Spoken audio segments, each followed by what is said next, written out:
Animus Deserendi. It is a combination of two words, animus and deserendi. Animus mean motivation to do something, and deserendi mean cohabitation permanently to an end. Animus deserendi mean intention to bring cohabitation permanently to an end, or intention of deserting. The term is used in case of matrimonial dispute, where one party willfully withdraw from the other. In marriage, cohabitation is not only an important element but an essential foundation. Marriage without sex is nothing short of anathema. One will find this word in the matter of desertion. Animus Deserendi is a total repudiation of marriage. In matter of desertion, primarily two conditions have to be fulfilled.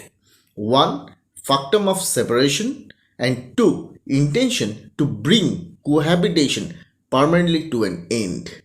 Without animus deserendi, there is no desertion. There can be no desertion in marriage without previous cohabitation.